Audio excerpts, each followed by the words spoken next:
প্রথম আসমানে আব্বাজান আদম আলাইহিস সালামের সাথে সাক্ষাৎ, সালাম বিনিময় কুশল বিনিময় হয়ে গেল।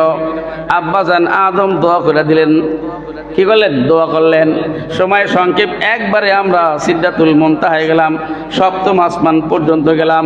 ও দোস্ত, সপ্তম আসমানের উপরে একটা বড়ই গাছ আছে, সিদরাতুল মুনতাহা, নাম হচ্ছে সিদরাতুল মুনতাহা। সিদরুন শব্দের অর্থ হচ্ছে বড়ই, আর মুনতাহা হচ্ছে স্টেশন, শেষ স্টেশন, অর্থাৎ এই পর্যন্ত ওই স্টেশন। জিবরাইল আলাইহিস সালাম এই স্টেশনের পরে আর যাইতে পারবে। জিবরাইল আলাইহিস সালাম এরপরে আর যাইতে পারবে না। ও দোস্ত, এই বড়ই গাছের বড়ইগুলো দুনিয়ার জমিনে ছোটবেলায় আমরা দেখছি, আপনি আমার চেয়ে বেশি দেখছেন। বড় বড় মাইটা মাইটা মটকা ছিল, মটকা, যে মটকাগুলোর মধ্যে ধান চাল এগুলো রবি শস্য রাখতো, এমনকি মুড়ি টুড়ি ভাজা রাখতো। আল্লাহ নবী বলেন, ওই সিদরাতুল মুনতাহার এক একটা বড়ই দুনিয়ার এক একটা হাজারি মটকার সমপরিমাণ হবে। সুবহানাল্লাহ না? হুজুর কেমনে খাবো? লম্বা লম্বা ইতিহাস, কেমনে এত বড় বড়ই, এত ছোট মুখ? নবীজি বলেন, না না, জান্নাতি মানুষগুলো 60 হাত লম্বা হয়ে যাবে। সুবহানাল্লাহ না? 60 হাত লম্বা হয়ে গেলে ও দোস্ত, হাতটা তো কমপক্ষে শরীরের অর্ধেক 30 হাত হয়ে যাবে, কমপক্ষে মুখটা আর কমপক্ষে 5 হাত হয়ে যাবে। 5 হাত মুখটা হা করলে কত বড় একটা বড়ই প্রয়োজন হবে। সুবহানাল্লাহ না? আল্লাহর নবী সাল্লাল্লাহু আলাইহি ওয়াসাল্লাম মেরাজ থেকে এসে এরকম ফজরের নামাজের পরে সাহাবায়ে কেরামের কাছে পাটে পাটে সব বলতেছেন, প্রথম আসমানে কার সাক্ষাৎ, দ্বিতীয় আসমানে কার সাক্ষাৎ, তৃতীয় আসমানে কার, চতুর্থ আসমান করতে করতে সপ্তম আসমান, ওইখানে বাইতুল্লাহর মতো আরেকটা ঘর আছে, বাইতুল মামুর। নাম কি? বাইতুল মামুর। রাসূলুল্লাহ সাল্লাল্লাহু আলাইহি ওয়াসাল্লাম বলেন, ওই বাইতুল মামুরে দুনিয়ার বাইতুল্লাহ যেমন 24 ঘন্টা আল্লাহর বান্দারা তওয়াফ করে, ওই বাইতুল মামুরে আল্লাহর ফেরেশতারা, রহমতের বরকতের ফেরেশতারা 24 ঘন্টা ওইখানে তওয়াফ করে। 70,000 ফেরেশতা একসাথে তওয়াফ করে। যেই 70,000 একবার সিজদা করে গেল, তওয়াফ করে গেল, কিয়ামতের আগ পর্যন্ত ওই 70,000-এর একজনও আর দ্বিতীয়বার চান্স পাবে না। সুবহানাল্লাহ না? আল্লাহ রাব্বুল আলামিন কত কত ফেরেশতা বানায়া রাখছেন। ও দোস্ত বুজুর্গ, আল্লাহ রাব্বুল আলামিনের কাছে যাবেন, জিবরাইল বলতেছেন, ইনদা সিদরাতিল মুনতাহা, এই পর্যন্ত আমি শেষ। ওইখানে আল্লাহ রাসূল জিবরাইলের আসল চেহারা দেখছেন 2 বার জীবনে। কয়বার দেখছেন? জীবনে কয়বার দেখছেন? জীবনে 2 বার দেখছেন, ওইখানে একবার দেখছেন। এই দিকটা আর গেলাম না। এরপরে আল্লাহ রাসূলকে জিবরাইল বলতেছে, ইয়া রাসূলুল্লাহ, আমি জিবরাইল আর একবার এক কদম সামনে আগাইতে পারবো না, আর একবার যদি আমি পাখা বাড়ি দিয়া উপরে উঠার চেষ্টা করি, আল্লাহর নূরের তাদাল্লিতে আমি জিবরাইল পুরে সারখার হয়ে যাব। আল্লাহ। দোস্ত আর বুজুর্গ, এরকম বসে বসে ফজরের নামাজের পরে রাসূলুল্লাহ সাল্লাল্লাহু আলাইহি ওয়াসাল্লাম বলতেছেন, আমি জান্নাত দেখছি, আল্লাহ আমাকে জান্নাত দেখাইছে, একটা সুন্দর সবুজ ঘর দেখাইছে। বলছে, ইয়া রাসূলুল্লাহ, এইটা আপনার ঘর, এইটা ওমরের ঘর, এইটা আবু বকরের ঘর, এইটা তালহার ঘর, এটা আলী মুর্তজার ঘর। ইয়া রাসূলুল্লাহ, এটা অমুকের জন্য বানানো, এটা বেলালের জন্য বানানো, এরকম বলতেছেন। বলো, ওমর, তোমার ঘরটা আমি দেখেছি, ভাবছিলাম একবার ঢুকি, কিন্তু তুমি ওমর বলতে কথা বলার সঙ্গে সঙ্গে ওমর রাদিয়াল্লাহু তাআলা আনহু হাউমাউ করে বাচ্চার মতো কাঁদা দিছে। ইয়া রাসূলুল্লাহ, আমার ব্যক্তিত্ব কি আপনার কাছে কোনো ব্যক্তিত্ব থাকতে পারে নাকি? আপনি একটু ঘুরে আসতেন। আল্লাহ রাসূল বললেন, ওমর, মজা করলাম। সুবহানাল্লাহ না? এরকম সব বলতেছেন। আল্লাহ জাহান্নাম দেখাইছে, জান্নাত দেখাইছে, আল্লাহ রাব্বুল আলামিন কি কি হাদিয়া দিছে সব বলতেছেন। সর্বশেষ কথা হলো দোস্ত, আল্লাহ তাআলা 5 ওয়াক্ত নামাজ, অনেক নামাজ সংক্ষেপ করলাম, সময় তো কম, তাই না? 5 ওয়াক্ত নামাজ আমাদের জন্য পাঠাইছে। কয় ওয়াক্ত নামাজ? রাসূলুল্লাহ সাল্লাল্লাহু আলাইহি ওয়াসাল্লাম বসে বসে সাহাবীদেরকে বলতেছেন, দাঁড়ায় দাঁড়ায় কাফেরের দলেরা শুনতেছে, বলতেছে এতদিন ভাবছিলাম মোহাম্মদ মনে হয় জ্ঞানী, এখন দেখি পুরাই পাগল হয়েছে। এতদিন আদনা পাগল ছিল, এখন মোহাম্মদ ফুল পাগল হয়ে গেছে। নাউজুবিল্লাহ কয় না? চলো চলো আমরা আবু বকরের কাছে যাই। ঘটনার চক্রে ইতিহাসের কিতাবে লেখে ওই দিন আবু বকর মসজিদে জামাতে হাজির হন নাই। আবু বকরের বাড়িতে গিয়ে বলতেছে, ইয়া আবু বকর, এই কথা কি তুমি বিশ্বাস করো? কোন কথা? রাতের কিঞ্চিত সময়, কিছু সময় কোন মানুষ সপ্তম আসমান ভেদ করে আল্লাহর দিদার লাভ করে আবার আইসা আমাদের এখানে ফজরের নামাজ পড়াইছে, ইমামতি করছে, তুমি বিশ্বাস করো? আবু বকর জিজ্ঞেস করলেন, ভাই আগে বলো কথাগুলো কে বলেছে? বাসে আবু বকর যদি একটু পাটপুর দিয়া একটু পামায় পামায় সরান যায়, নাউজুবিল্লাহ কয় না? আবু বকর জিজ্ঞেস করতেছে, ভাই বলো আগে এই কথাগুলো কে বলেছে? কে আর বলবে, তোমার নবী বলছে। আমার নবী যদি বলে থাকে, আমি আবু বকর এক বাক্যে বিশ্বাস করি, আমার নবী সত্য বলেছে। আল্লাহ ডাক দেয়া কয়, ও দোস্ত, আবু বকরের নামের সাথে একটা সিদ্দিক লাগাইয়া দেন। সুবহানাল্লাহ কয় না? এই না দেখা না শুই না বিশ্বাস করার কারণে ওই থেকে আবু বকরের নামে আল্লাহ রাব্বুল আলামিন পছন্দের একটা উপাধি সিদ্দিক লাগাইয়া দিয়েছেন। সুবহানাল্লাহ কয় না? আবার দৌড়ে আইছে, আচ্ছা বলতেছে, মোহাম্মদ তোমার কথাগুলো আমরা বিশ্বাস করতে পারি। ও দোস্ত আর বুজুর্গ, একটা ঘটনা কিতাবের মধ্যে এরকম লিখছে, এক সাহাবী এক কাফের এই দরজা দাঁড়াইয়া শুনছে, ঘাটটা মটকায়া চলে গেছে, বিশ্বাস করে না।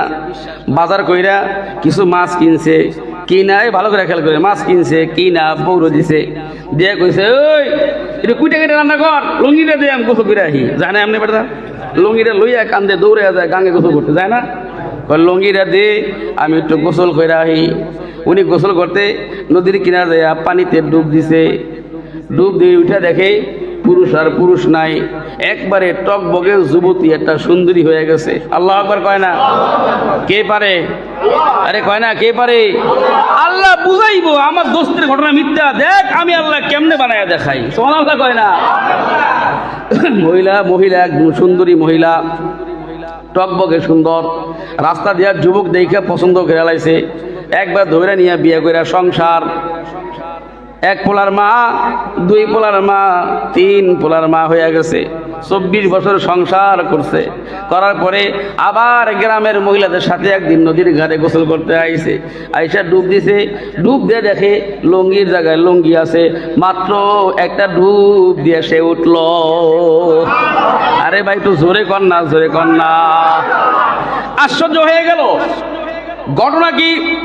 24 বছর পর্যন্ত স্বামীর সংসার করলাম, 3 বাচ্চার মা হয়ে গেলাম, কি ব্যাপার এখনো বুঝি লুঙ্গি জায়গায় রয়ে গেছে।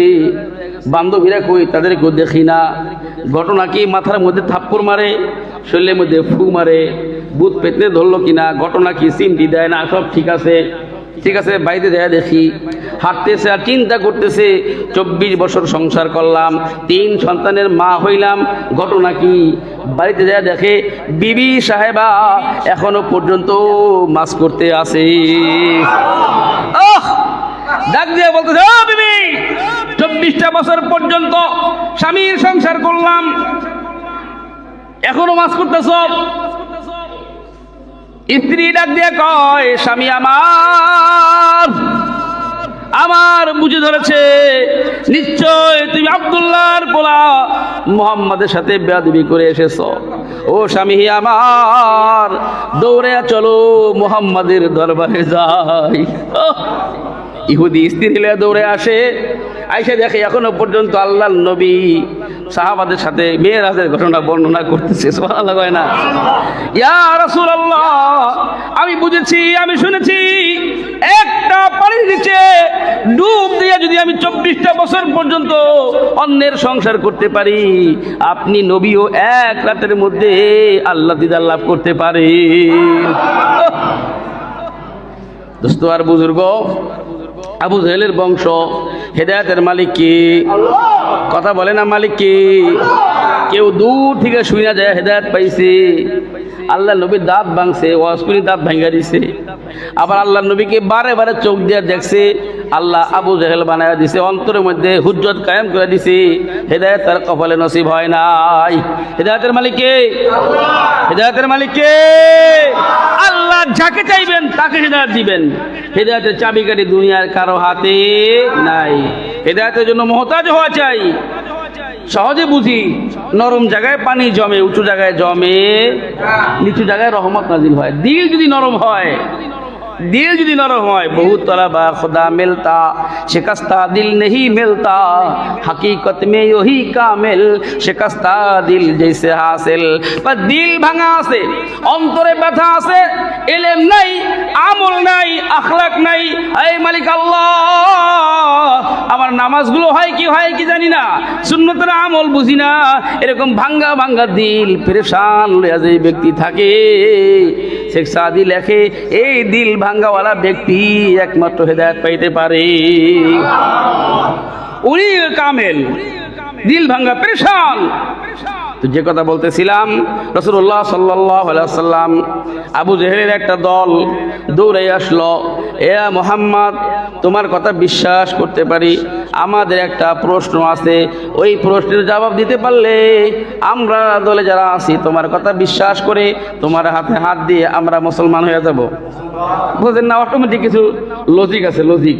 এই লজিকগুলো আবু জেহেলের কিছু সেমনা শুনতে যারা বর্তমান সমাজে আছে এরাও ব্যবহার করে। দুইভাবে ভাষার পরিবর্তন হয়েছে, কিন্তু ব্যবহারের পরিবর্তন হয় নাই। ওই সময় আল্লাহ রসুল কিছু বললেই আবু জেহেলের কইতো জাদু। কি কইতো বলেন? জাদু।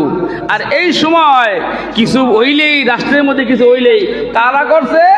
টুফিওয়ালারা করছে, মৌলবীরা। ভাষার পরিবর্তন হয়েছে, কিন্তু বংশের লোকগুলো পরিবর্তন হয় নাই। কথা কয় না কেন?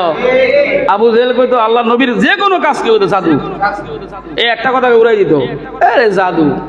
আরে হ্যাঁ একটা, আরে মৌলবীরা, আরে মৌলবীরা, মৌলবীরা। নাউজুবিল্লাহ কয় না? পৃথিবীতে যদি কিছু বুঝনেওয়ালা ব্যক্তি থাকে তাহলে মৌলবীরাই আছে। কথা কয় না কেন? পৃথিবীতে যদি আল্লাহর পছন্দের কোনো মনোনীত ব্যক্তি থেকে থাকে তাহলে মৌলবীরাই আছে। আল্লাহ মোহাম্মদকে পছন্দ করতেন না আবু জেহেলকে করতেন?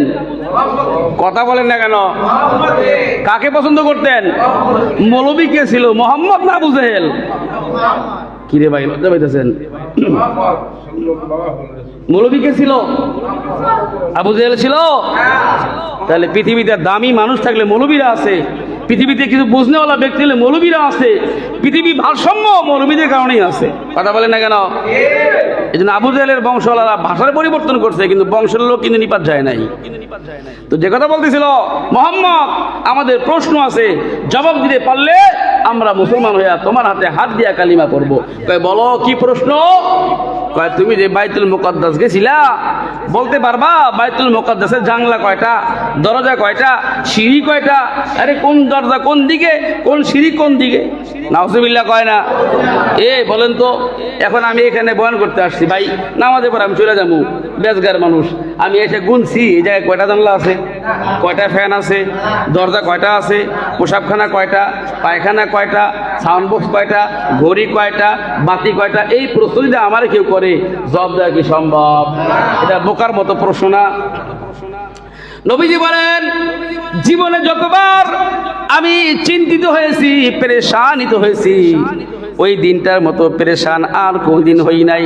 আজকে যদি আমি বাইতুল মুকাদ্দাসের দরজা জানালাগুলো ওদেরকে বলতে না পারি, তাহলে ওরা আমাকে মিথ্যা সাব্যস্ত করবে। নাউজুবিল্লাহ। ফাজালাল্লাহুল বাইতুল মুকাদ্দাস ফাকুফিতু উখবিরাহুম আন আয়াতিহি ওয়া আনা আনজুর। সুবহানাল্লাহ কয় না? জিবরাইল রে, দৌড়ে যা আমার দোস্তের কাছে, আমার দোস্তের জানায়া দে, আমার দোস্তে যেন পেরেশানি না হয়। আন আয়াতিহি ওয়া আনা আনজুর।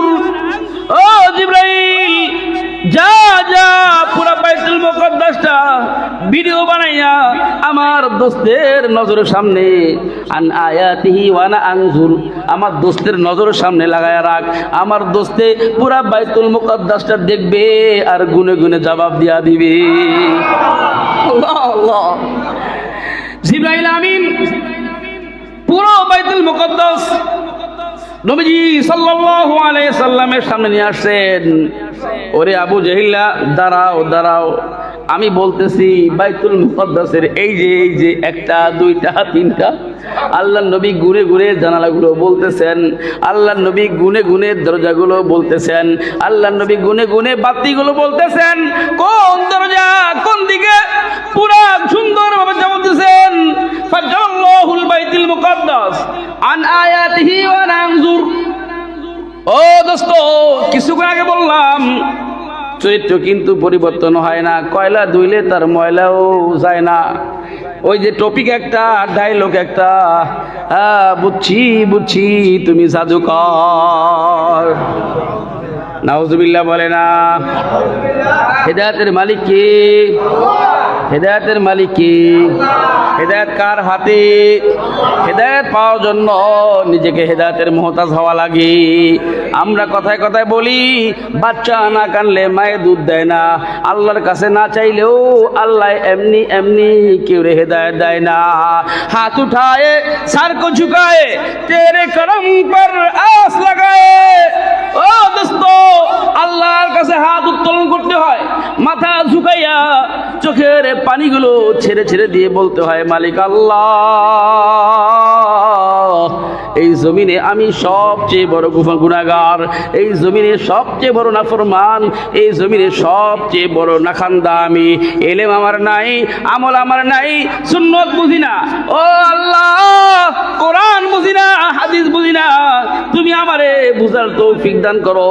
আমি হেদায়েতের মুহতাজ, হেদায়েতের নূর আল্লাহ আমাকে দান করো। বান্দা হেদায়েত চাইতে দেরি, আল্লাহ ডাক দেয়, ও বান্দা হেদায়েতের নূর তুমি চাইতে দেরি, আমি আল্লাহ তোমাকে আমার কুদরতে কোলে জড়ায় নিতে দেরি করি না। শোনা হয় না? আপনি চাইতে দেরি। বাচ্চা কান্দে, চোখের পানি ফালায়া ফালায়া কান্দে, মা কাজ করে, চিন্তা করে আরেকটু কান্না করুক, কি বলে আরেকটু কান্না করুক, আরে হাতের কাজটা থুয়ে লই। আবার জবান দেয় বলে, বাবা আসতেছি আসতেছি, এই যে নিয়ে আসছি, দুধটা বানাই আনছি, গরম দুধ, আরে থামো, এরকম সান্ত্বনা দেয় কি দেয় না? আল্লাহ কয়, বান্দা আমি চাইলেই তোরে হেদায়েত দিতে পারি। সুবহানাল্লাহ কয় না? আল্লাহ চাইলে পারে কি পারে না? পারে কি পারে না? আল্লাহ কয়, বান্দা চাইলেই হেদায়েত দিতে পারি, কিন্তু না রে বান্দা না, তোর এই ভাঙ্গা ভাঙ্গা জবাব দিয়া আমার কাছে চা। হাই হাই হাই হাই, ছোট বাচ্চা কথা বলতে জানে না, দাদা করলে দাদা খুশি হয়ে যায়, বাবা বাবা বললে বাবা খুশি হয়ে যায়, মা মা করলে মা খুশি হয়, বুবু করলে বুবু খুশি হয়। দাদি কথা বলে না, হয় না কয় না? আল্লাহকে, বান্দারে আমার তোর ওই ভাঙ্গা ভাঙ্গা জবান দ্বারা না বলা কথা, ভাঙ্গা ভাঙ্গা কথা বলতে পারি না ভাব লইয়া চোখের পানি ফালে আমার কাছে বলবি, বারে বারে বলবি, এটা আমার কাছে ভালো লাগে। হেদায়েতের মালিক কে? সর্বশেষ দোস্ত, মেরাজের মধ্যে অনেকগুলো শিক্ষা আছে। শুধু ঘটনা শুনলেই তো হবে না, অনেক লম্বা ঘটনা। এই সূরা নাজমি এবং সূরা বনী ইসরাঈলের তাফসীর করতে গেলে এক সপ্তাহেও কেউ শেষ করতে পারবে? এক সপ্তাহ মেরাজের ঘটনা শেষ হবে না, সম্ভবই না। আমি কত ঘটনা বাদ দিছি। আল্লাহ জান্নাত দেখাইছে, কি কি জান্নাত দেখাইছে, জাহান্নাম দেখাইছে, জাহান্নামের আযাব দেখাইছে, কি কি কারণে কোন কোন আযাব দেখাইছে বলছি, এগুলো বলছি, সময় আছে তো। সর্বোপরি কথা হচ্ছে মেরাজের দুইটা শিক্ষা আছে। এক নম্বর হচ্ছে আল্লাহ তাআলা, এই জন্য আমাদের আকাবিরা বলেন আসসালাতু মেরাজুল মুমিনিন, যে মুমিনদের নামাজের নাম হচ্ছে মেরাজ। সুবহানাল্লাহ কবেন না? শুধু মেরাজ না, এই মেরাজের রাত্রে আমরা যে নামাজের মাধ্যমে আল্লাহর দিদার খুঁজি, যে পেশানি জমিনে লাগাইয়া মালিককে সিজদা করি, 5 বার নামাজ পড়ি, 50 ওয়াক্ত নামাজ ছিল। আল্লাহ কয়, বান্দবী যান না, লয়ে যান, আপনার উম্মত যদি 5 ওয়াক্ত নামাজ আদায় করে, আমি আল্লাহ 50 ওয়াক্ত নামাজের নেকি তার আমলনামায় দান করব। এক এক ওয়াক্তে 10টা নামাজের এক জোহরে 10 জোহরের সওয়াব হবে, এক মাগরিবে 10 মাগরিবের নেকি হবে, 5 ওয়াক্ত নামাজে 50 ওয়াক্ত নামাজের নেকি হবে। এটা মেরাজের হাদিয়া, আল্লাহর পক্ষ থেকে বান্দার জন্য হাদিয়া। বলেন না কার জন্য হাদিয়া? আল্লাহর পক্ষ থেকে কার জন্য হাদিয়া? বলে না কার জন্য হাদিয়া? দুনিয়ার সবচেয়ে দামি হাদিয়া, আল্লাহ আমার জন্য নামাজ পাঠাইছে। শুকরিয়া আদায় করেন না? সেই নামাজ আমি পড়ি না, সেই নামাজ আমি চিনিও না, সেই নামাজ আমি জানিও না। 2 নম্বর হচ্ছে হেদায়েতের মালিক কে? হেদায়েতের মালিক কে? হেদায়েতের জন্য হেদায়েতের মুহতাজ হওয়া চাই। আমি যত আমলেই করি না কেন, যত আমলেই করি না কেন, সর্বশেষ 1 মিনিট মুয়াজ্জিন সাহেব, 1 মিনিট বা 2 মিনিট, যত আমলেই করি না কেন, আমার আমলকে, এই ফিনিশিংটা মনে রাখেন, আমার আমলকে আল্লাহর কাছে কবুল করাইতে হইলে আমার আমলের মধ্যে নবীজির একটা সিল, নবীজির একটা সাক্ষী, স্বাক্ষর লাগবে কি লাগবে না? কথা বলেন না কেন, লাগবে কি লাগবে না? নবীজির স্বাক্ষর ছাড়া, সিল ছাড়া ওই আমল কি আল্লাহ পর্যন্ত পৌঁছবে? তাহলে এই জমানায় নবীজির সিলটা কি? প্রত্যেকটা আমলের মধ্যে নবীজির সুন্নত থাকতে হবে। বলে না কি থাকতে হবে? আমল যদি সুন্নত তরিকায় হয় এটা কবুল হবে, মকবুল হবে। আমল যদি সুন্নতের বাহিরে যায়া মন চাইলো, আবু জেহেল হেদায়েত পায় নাই একটা কথার কারণে, বাপ দাদা। কি কথার কারণে? বাপ দাদার ধর্ম, বাপ দাদা। সর্বশেষ ইসলামিক ভিডিও সবার আগে পেতে আল হাদি মিডিয়া সাবস্ক্রাইব করে পাশে থাকা বেল আইকনটি ক্লিক করুন। ধন্যবাদ।